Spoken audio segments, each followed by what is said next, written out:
What's up mga kabuhay OFW, panibagong araw at panibagong vlog na naman tayo. Dito tayo sa washing machine mga kabuhay OFW kasi dumating na yung pinapa-request ko sa kanila no, o pinapabili ko sa kanila bali sa ibang lahi ito no, mga kasamahan ko sa trabaho. Kasi nga nagreklamo sila, ayaw daw magpo-forward hanggang tuloy-tuloy lang daw, hindi na katulad dati. Kaya nung chinik ko siya, nung luma na yan ay pag ano ko pa lang may mga tama na. No, siguro pihit sila ng pihit. Kaya ang gagawin natin yon ay i-connect na natin yung mga wire dyan na kung saan tayo mga dinisconnect natin yung ibang wire, you know? Pagkatapos naman natin yun na matipan, siyempre magti-testing tayo dyan. Okay? Bali, matagal na yung nakatinga, tagal nila nakabili. Ngayon lang halos isang linggo na, no? At ayan na nga, ay natapos na natin, natipan na natin lahat.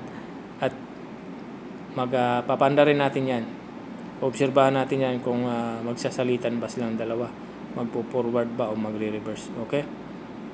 Kaya, ayan na yan. Pakaliwa. Tapos, ayan, pakanan. Okay. At papansinin natin itong timer na to. Kung anong ganap ng timer na to na bago. Dapat ganyan talaga siya gumagalaw. Kasi doon sa luma wala mamanhid na siya At doon sa ilalim naman, pumipitik doon, ibig sabihin nagpapalitan silang dalawa. Kasi pag sa oras na umiikot yung gear niya, pak, gaganon. Magre-reverse na naman siya. Ganon lang yung ng timer dyan. Galawan niya or function niya, Yan. Inayos natin yung luma. Ito yung luma kasi wala na Kala natin madadali pa natin. Kaso wala na.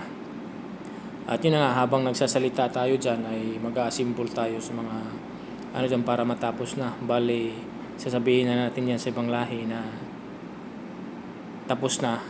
At siyempre, hindi yan kapag natapos at nagawa natin yung ginawa natin sa kanila.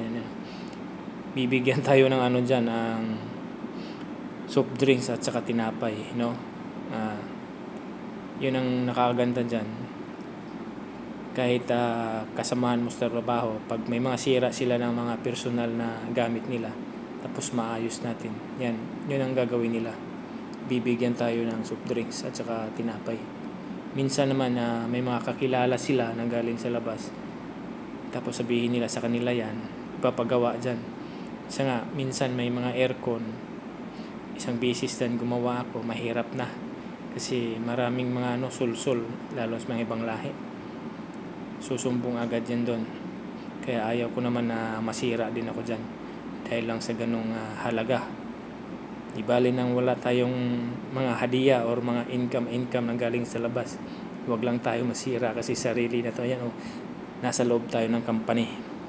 Okay lang sana kung nasa labas tayo gumagawa tapos di-off natin. Pero hindi rin ako basta-basta makalabas dyan. Kasi nga, nasa loob yung accommodation tapos ako lang mag-isa sa ngayon, At yun na nga, nagka-assemble na tayo dyan at natapos na. Habang naka-assemble yan ay nagtitesting pa tayo. Okay? Hanggang dito lang ako mga kabuhay OFW. Thanks for watching.